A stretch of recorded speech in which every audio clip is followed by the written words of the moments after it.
New year, new you. Same old us, the same old cursing problem. You have been warned. Content is not suitable for all listeners. Welcome. You're listening to Bewitched Banter. I'm Krista, and I believe that people are inherently shitty. And I'm Amy, and I tend to believe that people are naturally good. But ironically, I'm a super believer in the supernatural and all things spiritual. And I'm a total skeptic. We're best friends, and in this podcast, we are seeking to explore and understand each other's perspectives with deep dives into the spooky, the spiritual, the magical, and the mystical. And some straight up spoofs. Today, we'll be covering corrupt self-care organizations and the industry itself.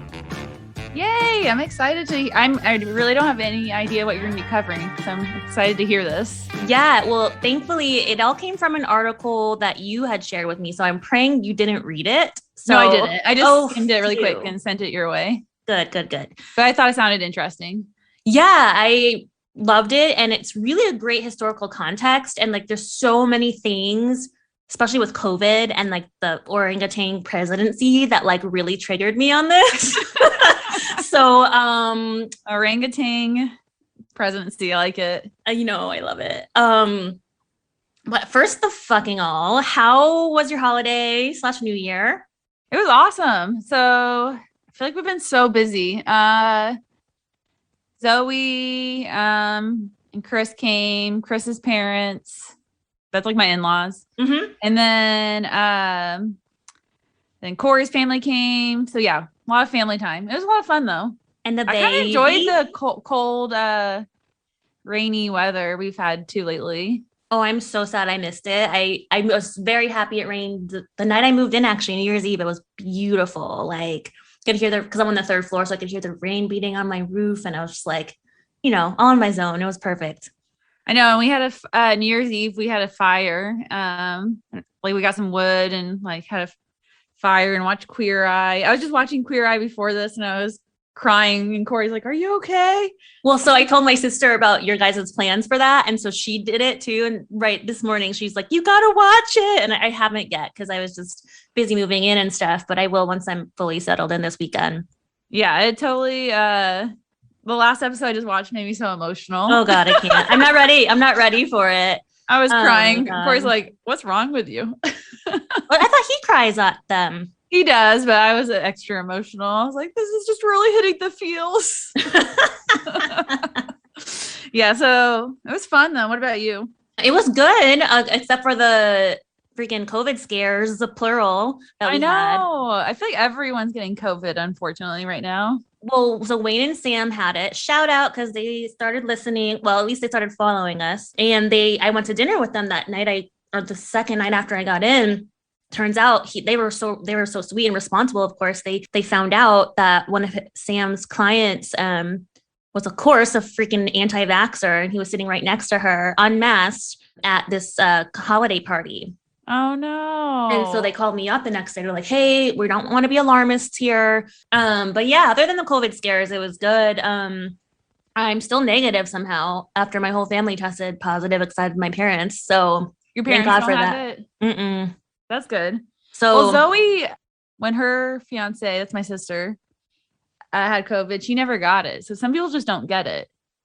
Weird. Well, let's pray that that's me and my parents, because I ain't got time for that shit. I gotta start a new life here. Speaking of, I know you got your new job tomorrow. I know. Krista's gonna be working 2 buildings down from me too. It's gonna be trouble. Watch out. We'll have to do lunch together. I know. I'm super stoked for that, and I'm really excited. I'm joining a really awesome team, and there's actually like a lot of visibility into the president's office because I think I'm just a floor below. So you're with Daddy Crow. Sure am. But the good news is, you can tell Daddy Crow about our podcast.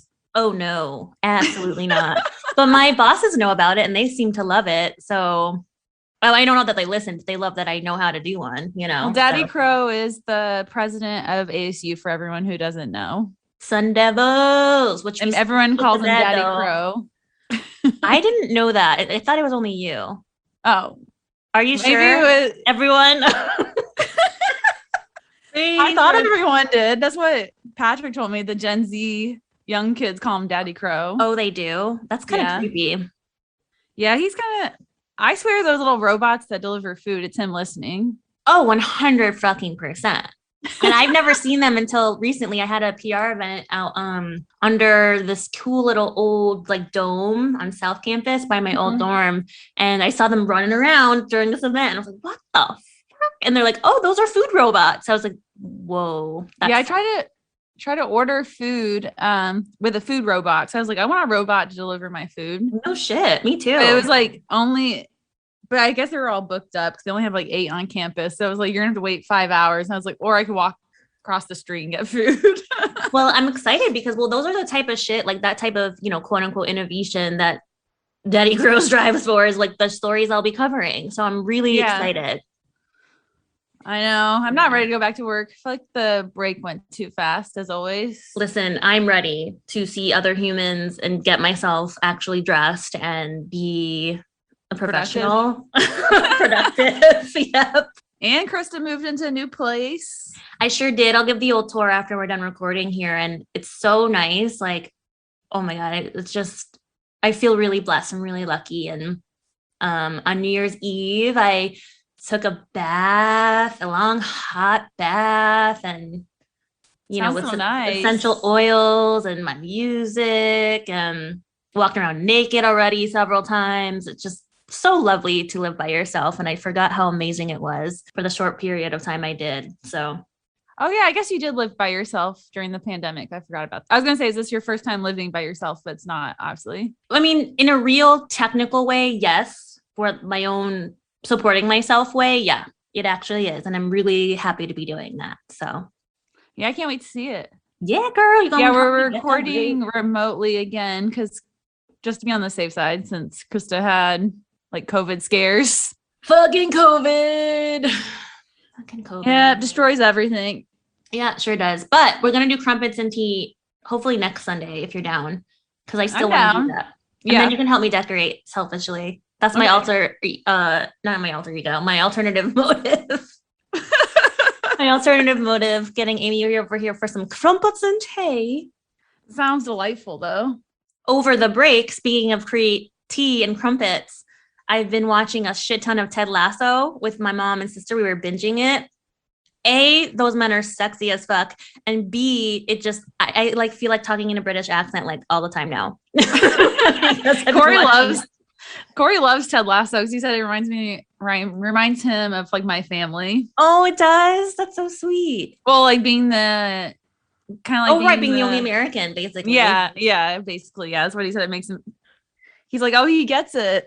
He totally does. It's so sweet. I don't know. It's just a sweet, sweet story too. So, anywho, tea and crumpets. Did I say that right? Tea and crumpets.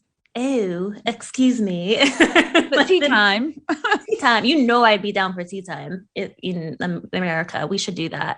Mm-hmm. We need to institute tea time policy as well as a siesta policy.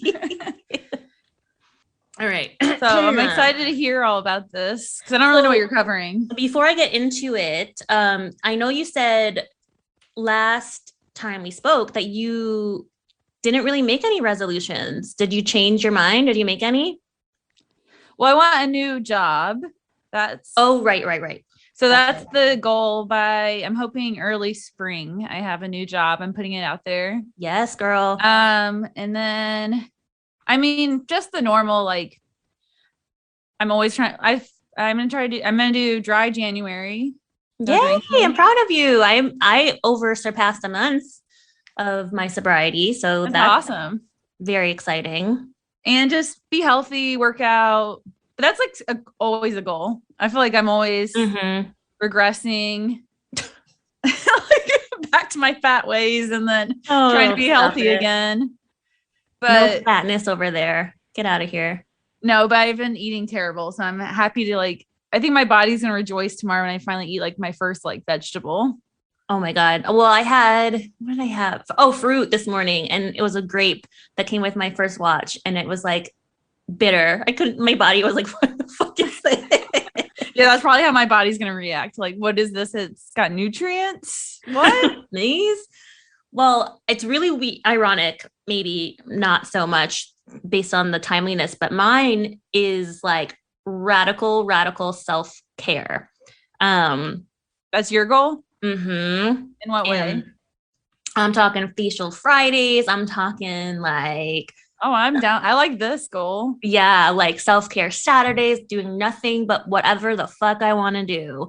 And like, if it's just waking up late, which I normally do anyway, if it's taking a hike, if it's saying no, I'm going to do that this year. So that's a good goal. I like that one. Yeah, it's high time that I do it. I put myself on the back burner for so many years, as we know. And so this year, I finally have the opportunity to really think about what I want, and it is self-care. And it's so, I don't know, freeing, I guess. And, last year, the goal was for me to really assess, like, what does Krista want? Like, what do I want? Because I never had this time or energy or space to ask myself that. This year, I know what it is, and it's radical self-care, and that's it. Me and me alone. So I'll be joining you on the facials. That sounds awesome. Yeah, come on over. Facial Fridays. Ooh, I like it. Ooh. I know I signed up for all my because at my gym you can like reserve. So I like signed up for all my workout classes, and I was like, okay, hot girl winner. It's gonna hot girl winner. We gonna do it. I have to do it because I'm paying for Orange Theory again, and I am doing another round of the E2M fitness program because I'm committed this time because I've been slacking off of that for a while. So there's a OTF across from where we work, by the way. Oh, there is? Yeah. Well, that's effing perfect. And you get a discount. Well, shit. I hope it's a good one. It's probably like $10 off or something, but probably. And probably only for new members because I've been a member for like several years. Well, it's for ASU, any ASU employee. Oh, well, shit. I'll check it out tomorrow. So, anywho, the most of my info today came from an article you sent me, a Slate article called A History of Self-Care from its radical roots to its yuppie-driven middle age to its election-inspired resurgence by Aisha Harris. And she kind of takes us through the industry and how it got a bad rap, and hence how we're going to cover and why we're going to cover corrupt self-care corporations / cults on Thursday. I can't wait for that. I know. So you are doing 18th century, right? I'm doing a Victorian story. Okay, cool. Anyway, Aisha Harris in this late article really kind of takes it a little bit in a negative lens, but not too. She brings it back around at the end. So she uses the term radical, and that makes sense. But it didn't start off radical at all in its early days. When we say early days, what days are we talking? We are talking mid to late 60s. Oh, okay. So this is like modern look of self-care. Yeah, and it's in the way that we, in modern Western culture perceive quote unquote self-care. Okay, cool. So I didn't know if you were like talking about like the Stone Ages. I mean, I don't know if they had it back then. They probably just surviving, right? They're like, let me brush my teeth with this twig. Hot spring spas, though. I mean, shit, all natural. That'd be awesome. Fuck in the middle of the street. Hey, nobody cares. In the middle of the forest. What's up? Yeah, I don't think that there was any fucks to be given back then. Why don't we do it in the road? I finally watched that documentary. Very good as well. What documentary? The Beatles one. Oh, I didn't watch it. I just told Corey to watch it without me. Oh, yeah. It was good. It was a little repetitive, but it was good. All right. Isn't it like 8 hours? Oh, yeah. My parents were like binging it this one day. I don't even remember, but I was working and editing next door, and I was like, you guys are still watching this shit? Like, Jesus. But anywho, so self-care did not start off as radical at all. It actually really began as a concept within the medical community, again, in the mid to late 60s. Doctors were seeking ways for patients. Typically, they were mentally ill or senior citizens who needed long-term care or who had very little autonomy, right? So we're talking really sick people that initially that these doctors wanted to treat these patients with and to treat themselves. So like to give them something to somehow treat their ailments. They would give them like power, right? And confidence. They're taking care of themselves. Yeah, kind of like children, right? I mean, yeah. So doctors would recommend exercising or other healthy habits like walking.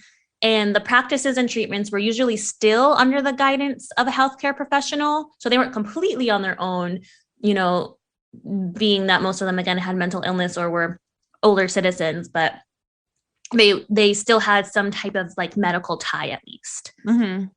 So soon after that kind of concept emerged within researchers and medical professors and academics, they sought out for ways for professionals who see trauma on a daily basis, just through the sheer nature of their career. So think like therapists, social workers, EMTs, first responders.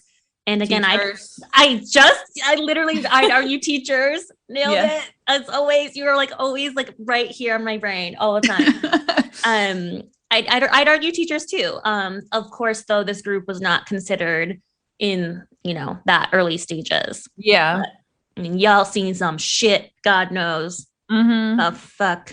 Anyway, the thought was very akin to the put on your mask before assisting others, with the belief that no one can properly take care of others people's shit / problems without first taking care of themselves. Some good recommendations from the early days of self-care that many of us actually still do subscribe to today are reading for pleasure or taking time off. And today, proponents of self-care still say those things should apply to physical and mental and or emotional health. So again, that was the early days of self-care in the mid to late 60s. That reminded me, that's another New Year's goal I have. I want to read more this year. I didn't read much last year. I'll hold you to it. I read a lot of self-help books last year, go figure. I mean, obviously I needed it during that mega time of crisis, but yeah, I read Common's book. I read Shonda Rhimes's Year of Yes book, the Badass with Money book. I need to read that still. Yeah, it's super good. And frankly, it inspired me along this journey quite a bit of our podcast. So highly recommend.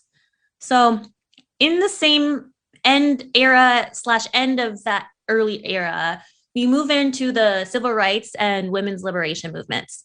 And this obviously radically changed culture through politics, right? We know that.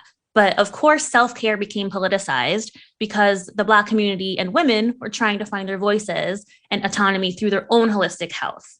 So the word self-care was dubbed radical. Oh, But the good news is, and one positive takeaway, is that it did enter the mainstream because of the civil rights and women's movements. Whew, fuck, I'm so out of breath. It's that McDonald's, goddammit. Earlier that I told Corey, I go, Krista's literally pulling McDonald's out of her oven. Don't tell anybody. I'm disgusting. Why? Is that your form of self-care?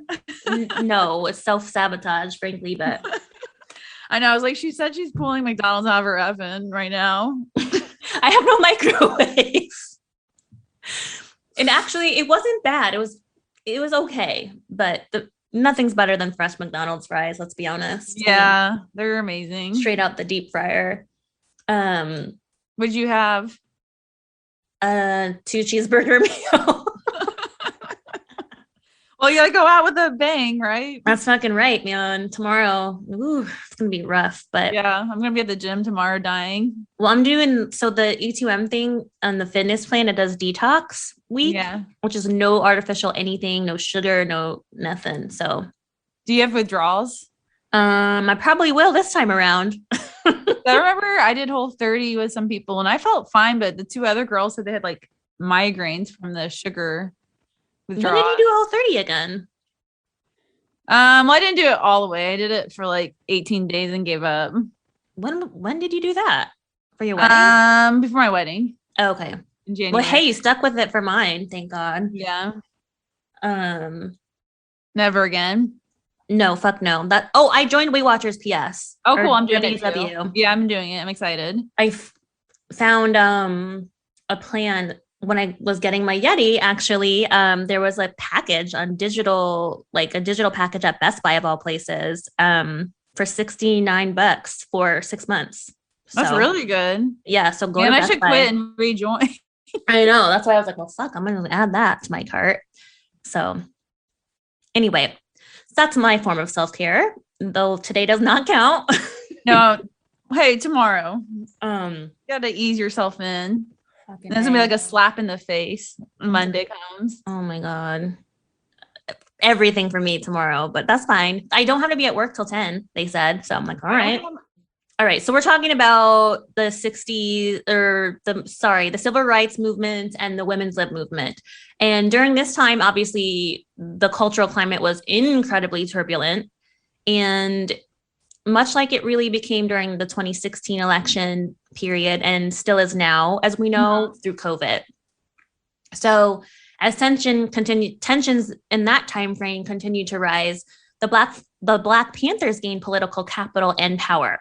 And some really positive things that they did was build incredible infrastructure within Black communities, from schools, employment centers.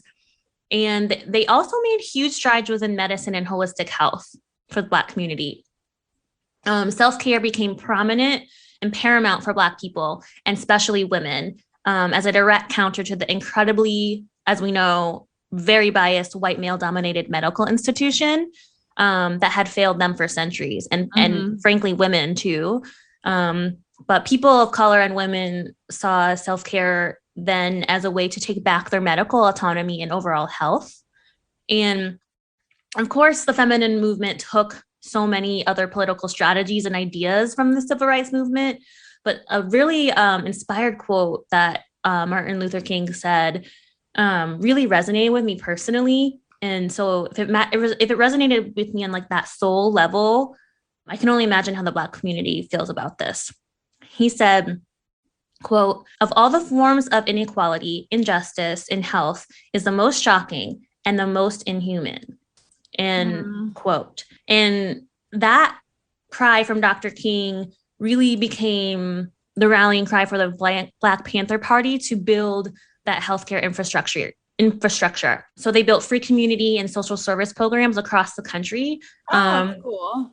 Yeah, they included clinics to screen for illnesses and diseases that were rampant within the Black community, which and still are. They mentioned in this article lead poisoning and sickle cell anemia.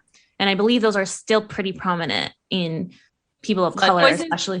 Lead poisoning, I don't know how or where. I got to actually ask Dr. Sis about that one. Yeah, I was like, I don't think that'd be common today, right? Probably not, but I think sickle cell anemia, diabetes. And again, this is all systemic, right? This isn't by accident.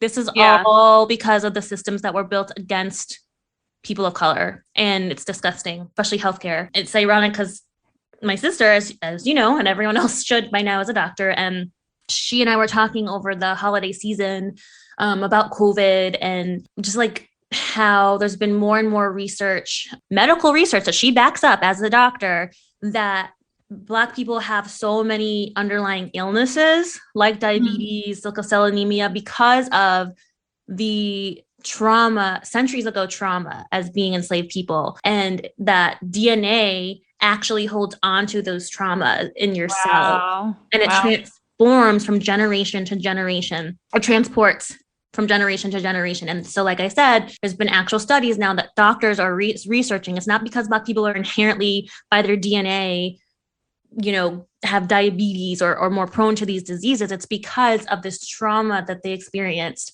over all these centuries that has been passed down, and they're now medically studying this. So I thought that's fascinating. So effing cool. Wow.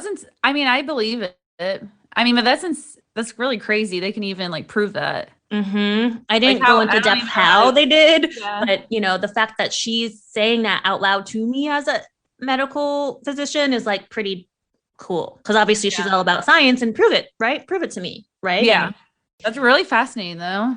Sad too. Yeah, it's disgusting because in healthcare particularly, which is so intertwined and enmeshed with self-care, as we know, there's so much disparity within socioeconomic and racial divides, you know.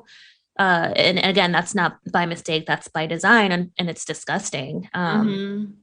So I'll go on another tangent about that a little bit later, because the Black Panther clinics also offered preventative care services, and the collective services then became known as the quote unquote survival programs among the Panthers and their group members and the party members. But sadly, by the late 70s and early 80s, all of these survival programs that were really providing these very, very vital community and health programs had been dismantled or destroyed, largely by the government's racist patriarchal leadership. Yeah. Yay! Things never change.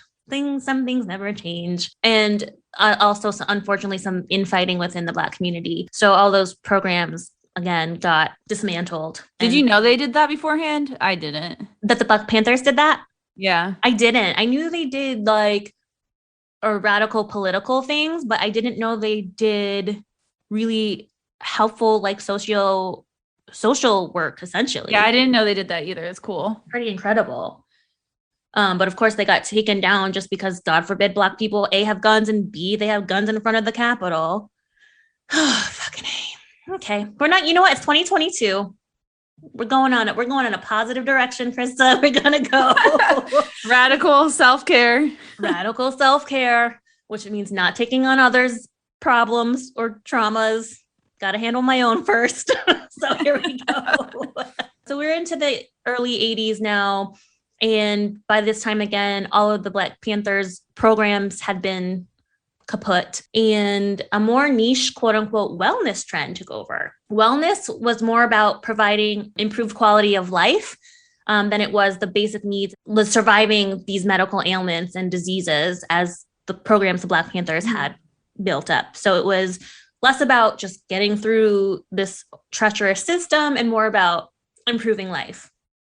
And it actually grew with good roots, good intentions, but frankly, I think it became a little exclusive, unfortunately, because, you know, it turns into money, right? And that's where we're going to get into the capitalistic shit. But the wellness trend grew out of doctors and nurses who became dismayed with the traditional Western medicine's failure to treat patients. And we can read this as mostly white patients properly, and therefore these medical professionals championed holistic health in the 80s. So think jazzercise, aerobics craze, Jane Fonda, all that shit. Sounds fun to me. I mean, she still looked good. She 80 something. That bitch looks incredible. But I'm sure she does. Maybe we should have been doing jazzercise. I went to a jazzercise class with a bunch of old ladies. You did? Yeah. No. I tried. There's a jazzercise by my house, and one day I was just like, I'm gonna go to jazzercise after work. I've seen it when I've left your house several times, but I've never like.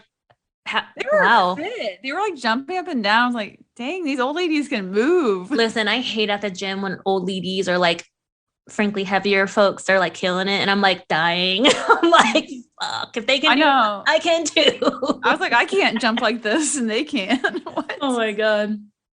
Well, self-care, baby, in the form of fitness. I can say that I can 100% back, like, again, behind like the holistic mind, body, spirit connection, as you very well know. But I do have issues with the wellness craze during the 80s, that period, because it wasn't inclusive. In fact, the Slate piece by Harris says, she's funny. She quotes, says, think upper class moms picking up their kids in Lululemon pants, or Fortune 500 companies touting their wellness centers for provided employees, end quote. So, you know, basically Lululemon shit, but like the preppy trend and the jazzercise trends of the 80s. And unfortunately, this movement catered again towards wealthy, often white people who could pay for these quote unquote extra holistic services. It was largely concentrated in the San Francisco Bay Area. And Harris akins the public's perception of wellness practices to the way hippies were initially viewed on the fringes of society, because it heavily promoted positive health, which does sound a little hippy dippy. Yeah, it does. Versus prevention and the absence of illness itself. So because of this, the wellness craze was covered like crazy by media, including a 60-minute segment in 1979, where Dan Rather says the ultimate goal of wellness is essentially self-care. He even interviews practitioners and doctors who recommended wellness to their patients. And he asks them about accusations of them being in a cult of self-care, which cult? I thought, Oh, it's like every gym kind of feels like a cult. I mean, I'm definitely in one in Orange Theory for sure. Yeah. I mean, I you can do anything if you put your mind to it for 30 seconds. That's Corey's favorite quote to yell. Oh, listen, it works. It gets me going. I'm like, fuck, I can do this plank. I can do this plank. I can do this sprint. I can do this. So yes, I'm in a cult if we're considering that one. It's a good one to be a part of though. It's a self-care cult. Thank you. Yeah. But after the 80s, self-care and the wellness craze really, really got into its commercialization. And with that, as we know, often comes great corruption. And as we know, still, the wellness, fitness, and self-care industries have boomed well into the 21st century and are still thriving as multinational and multi-billion-dollar industries. Yeah, I'm sure. Insert OTF and WW and all the shit we just mentioned that we do. Yeah. WW was definitely, I made a donation to them this past month because I didn't do it, but they were definitely I love more like a donation. I used to make a donation to what's that really cheap gym for like $10, like Planet Fitness or something. Fitness? No, Planet Fitness. I think it's Planet Fitness. I used to make a donation to oh no, it was YouFit, like $20 a month for at least a year, if not longer. I always have to concentrate and not say Planet Fatness. When I talk. Hey, listen, they give a pizza out on Mondays, don't they? And bagels on Monday. Are you serious? Yeah, I feel like it'd be worth joining just for the food. That's Planet Fatness, all right. Well, so fuck, how's a gym doing that? Well, they know probably they don't have to get much because most people probably aren't going to eat it. Because I wouldn't eat. I feel like the whole point of me being at the gym is because I want to work out, not because I want to go eat. Wait, seriously? I never knew this. Yeah, they give pizza on Wednesdays, I think, and then bagels on Monday. I have to ask my dad. I think he was a member. Are you going to join now? Fuck no. Girl, self-care. No pizza or McDonald's in my near future. Till the weekend. Is it. Today was it. Until the weekend. No, none of that shit, man. I gotta get it together. But me too. Hot girl winter. Hot girl winter, here we come. Ooh, ooh, ooh, ooh. I want to go hiking a lot too this year. That's one of my goals. I want to do 50 hikes. Can you force me to hike with you? Every time I ask you to go hiking, you're like, I thought about it. Like, do you just want to go to brunch instead? Do you just want to go shopping instead? Remember that time that you told me I was catfishing because I said I like hiking on my Bumble? Yes, you were, because you don't. Oh my God, there was another picture I found that I wanted to put from like 2016 from a friend's wedding. And I looked good. My hair was all done and shit. And I was like, nope, can't put it. I'm catfishing. I mean, do you want to date a 20-year-old? I mean, if he could, lay the pipe good. Yeah, sure. Absolutely, I do. Absolutely. Yes, I do. I think you want someone more your age. I mean, I'm DTF at this point in my life, so... Yeah, but I feel like you would relate more to someone your age. You know what I mean? You're going to want the same things. 20-year-olds don't want to party. Well, then they can come, over and then go out and party after our party. Wink, wink. You're like, grandma's staying in tonight. Mm-hmm. We digress on to dick as usual in my brain. All right. So the self-care industry, as we know, is boomed. It's multinational, it's multi-billion-dollar corporations. And this is a little bit of just to give you an anticipation of how it's not going anywhere. Quote from dealsonhealth.net, which that whole URL bothers me in general. What is it? Dealsonhealth.net. So it sounds sketchy as fuck, but it's selling you shit. Yeah. But listen to this headline, even more so. selling you shit. 25 wellness industry statistics. How to stay healthy and beautiful in 2021. Ugh, that headline is still utter BS. But they do predict that the worldwide corporate wellness market is predicted to reach 87.3 billion with a B by 2026. And that's only what? Where are we? 4 years away from that. I believe it. I mean, imagine how much money we even spend just this past year, like with our donations to Weight Watchers. Donations to Weight Watchers, haircuts, people get their nails done, like buying scales, I do the Calm app. I mean, Orange Theory, which again, I donated to them actually last month, to your point. Definitely did. We got a lot of donations going on. Too many. No more. Now I'm cashing those motherfuckers in starting Me tomorrow. too. Because it's like, oh. But I'm down a few pounds. I'm like, I don't know how the fuck I'm down because I've been eating McDonald's. But that's awesome though. I know I got on the scale for the first time New Year's Day and I was like holding my breath. I was like, oh God. But it wasn't as bad as I thought it was. Good. Well, that's positive. Yeah. Good job. Yeah. I was like, you eat healthy all the time though, I feel like. Not you really do. Not the past 3 weeks. So I've been eating whatever I want. On a normal life scale basis, when I'm not going through a fucking divorce or pandemic, I eat pretty well. But, last year and a half, well, you can give yourself a break. Giving myself some grace on the stuff. Been through some shit. I feel like the fact that you survived it is good enough. Thanks, you know what I mean? Betsy. Yeah, man. How would anyone survive that gracefully? I don't know. I mean, I don't know if there was any grace in the way I've handled it, but well, who would though? I mean, you know what? Fuck it. Yes, there was. There was a hell of a lot of grace. I've been doing a lot of reflecting on how forgiving I have been, but that's neither here nor there. We're not thinking about that. We are forward thinking. I'm actually looking north right now. By the way, my desk chair looks north to I think it's Piestewa Peak or North Mountain, but that's my view from my bedroom. That's awesome. Office. That's so cool.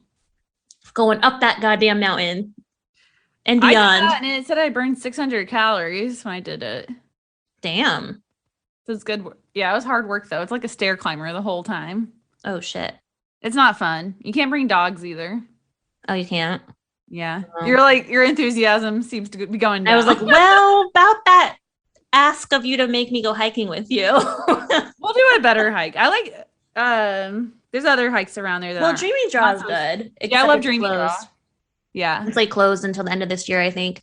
But there's another one my parents and I did that was like pretty mild. So yeah, you can do a lot more different hikes there, not just the extreme one. Oh, that's the one where the bitch was like, put your dogs on a leash, and I'm like, have a blessed day. You bitch, say it to my face. Yeah, I had a guy tell me off once for not having my dogs on a leash, but I was like, I forgot the leash at home, so I don't know what to do. And he just kept staring at me, and I was like, oh, gotta go now. Oh shit! What'd you do? Did you carry Molly? No, I just kind of walked away. I was like, well, I don't have a leash. I left it at home.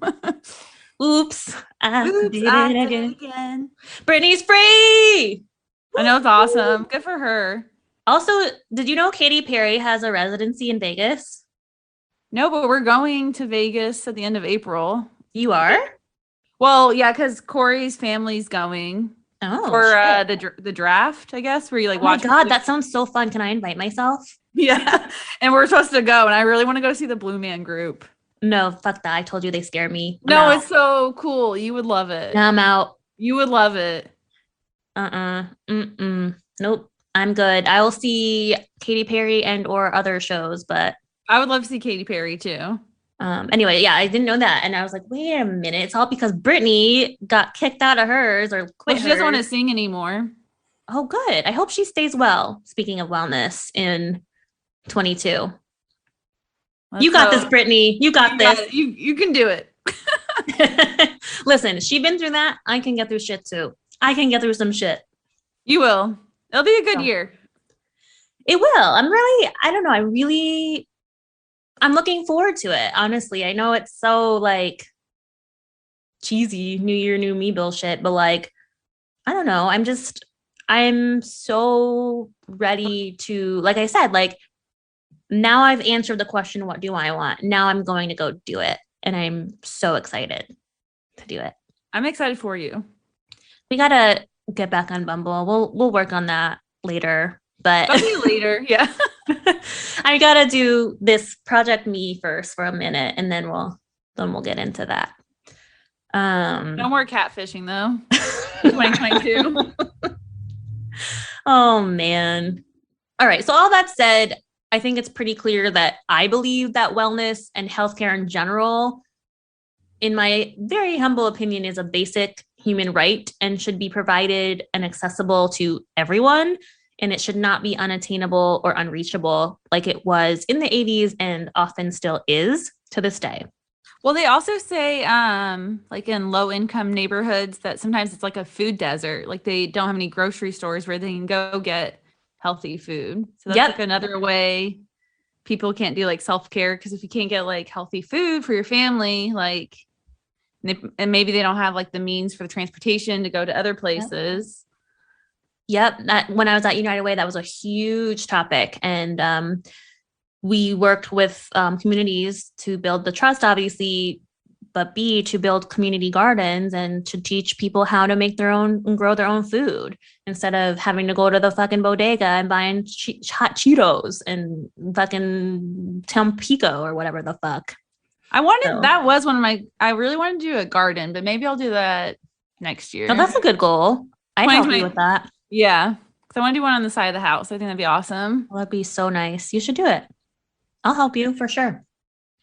So back to the self-care real quick. There is a why behind all of the timing of like the resurgence of the self-care industry. So now, as we know, it's very popular because I think personally because of COVID and all the collective trauma, people are seeking out how to better ourselves now more than ever because the whole world's been through some crazy shit.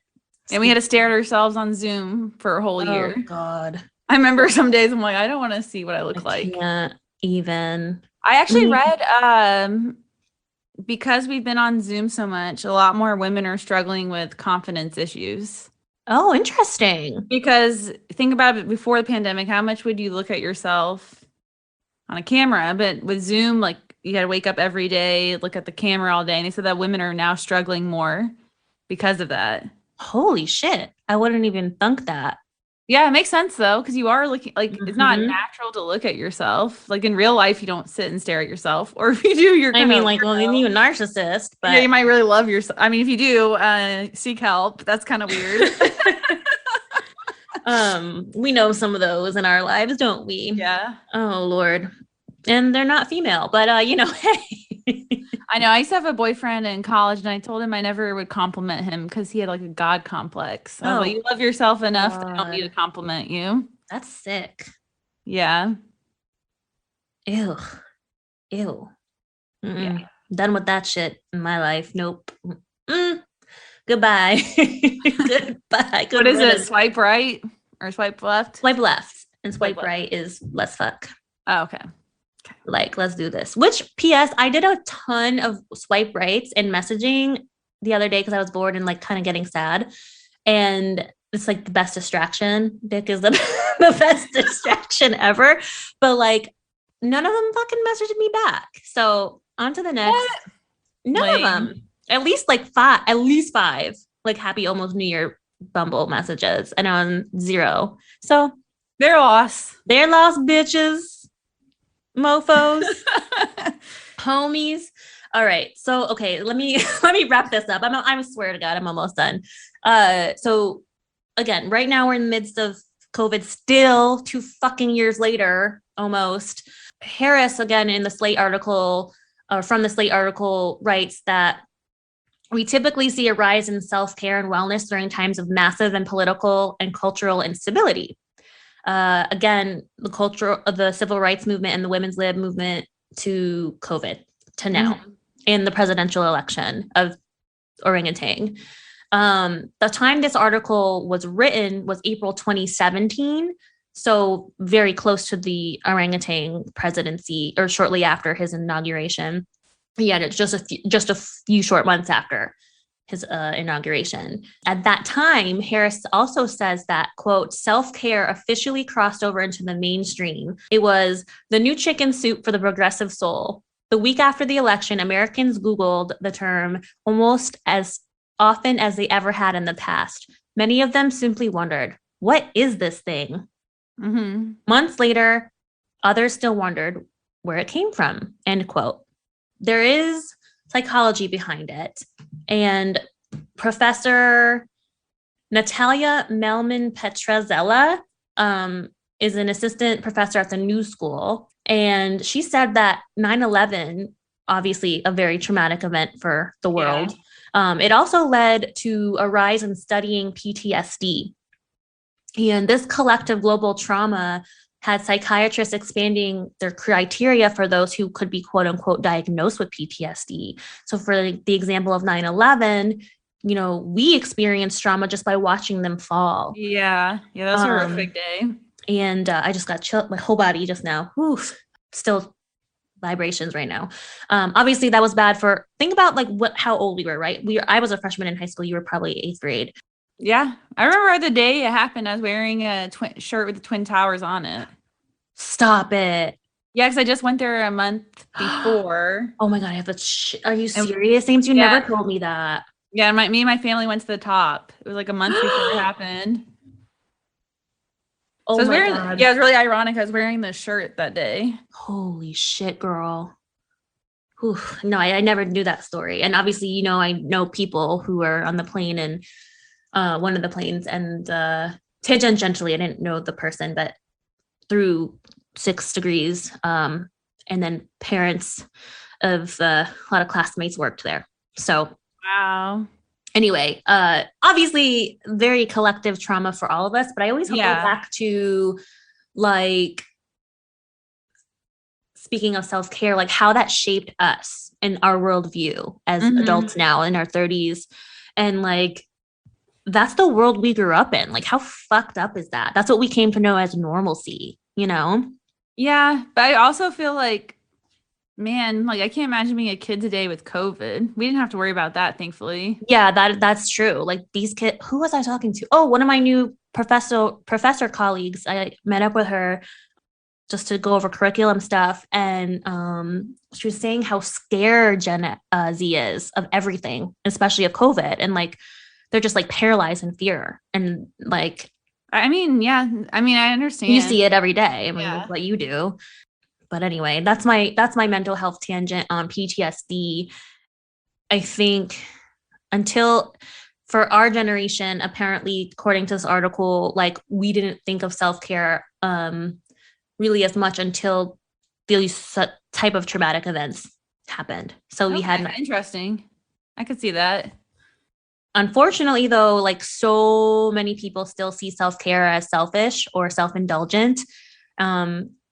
And I think it goes back to its early roots where, you know, it was called radical because women and Black people were just trying to get their agency, of course. So it was painted as radical and therefore seen by many, unfortunately, again, still today as self-indulgent, which is complete bullshit. We know self-care is incredibly personalized. It's a practice that honors yourself, your needs. And speaking as someone who's learning to say no to anything or anyone that does not serve my highest good, I feel like, I don't know, I'm ready to dive the fuck all the way into this self-care pool. So if someone wants to call me selfish, I don't give a shit. I'm doing me. I don't think it's selfish though, because I think if you take care of yourself, then you'll be a better friend, better daughter, better mother. Like you have to take care of your needs to help other people. Abso-fucking-lutely. This is just a really brief quote that backs up that sentiment by Audre Lorde's 1988 book of essays called A Burst of Light. She says that caring for myself is not self-indulgence, it's self-preservation. And that is an act of political welfare, end quote. I love it. Which is like, fuck yes. Yeah, that's awesome.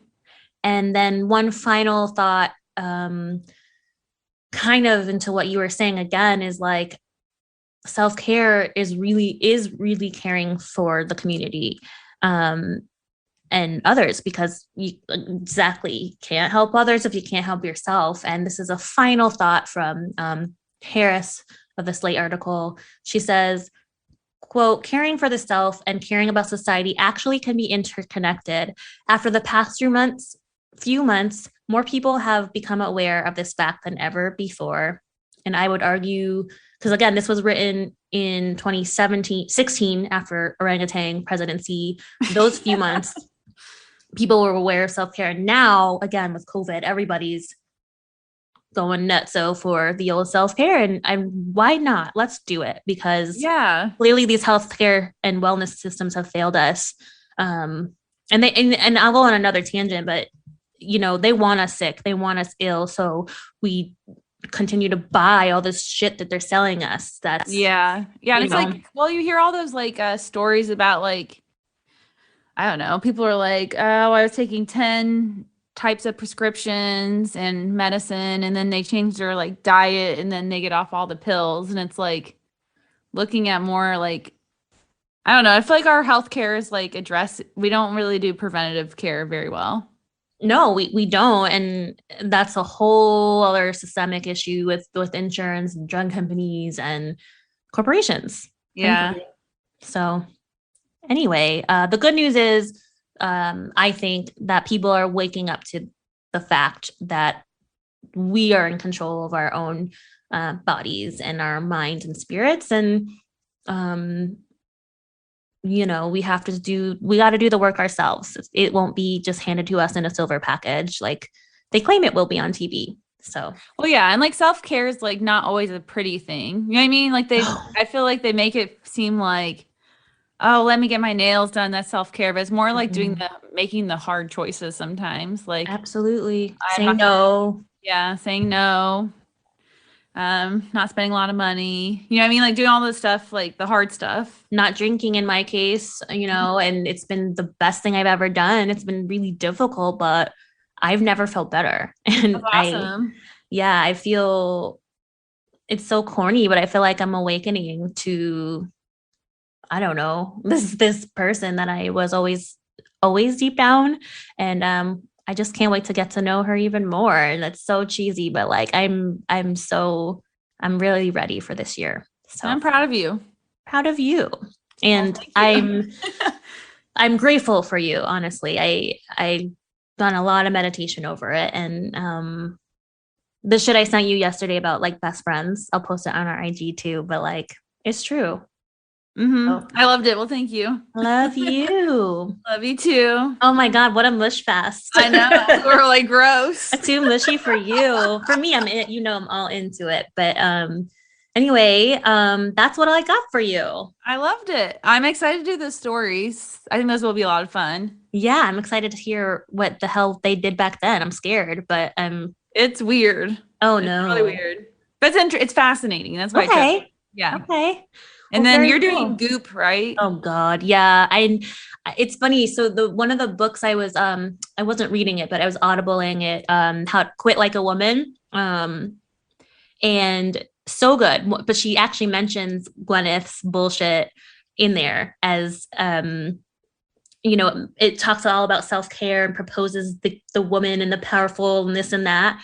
And yet they're sponsored by some vodka company or something. Oh, really? Yeah. And I didn't know that. Yeah. I don't know if fully sponsored, but like at the event that she was discussing, like a People's Choice type event or something like that. Yeah. They had Goop right next to the headline sponsor of a vodka company. And she's like, what the fuck? Yeah, that doesn't really make much sense. So I'll get into that more, when I cover it. But like, yeah, I'm excited to hear about it. That'll be fun. Yeah. Perfect for the new year. Right? Yeah. I mean, on to 2022. And we hope you guys had a beautiful holiday season and that your 22 is off to a great start. I think ours is. Mine is. I feel like it's going to be good. Gotta go grocery shopping after this. And nice. Get my healthy life going. From my McDonald's run. And then I'm going to go healthy grocery shopping. Well, yeah, you got to ease yourself in slowly. Well, I'm going to say peace be witches on that note. Peace. Happy 2022.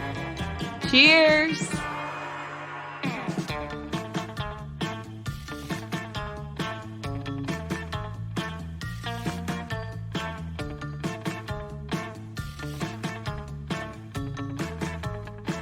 Music, Phantom Fun by Jonathan Boyle from PremiumBeat.com. Podcast edited and produced by Krista Hins and Amy Holt.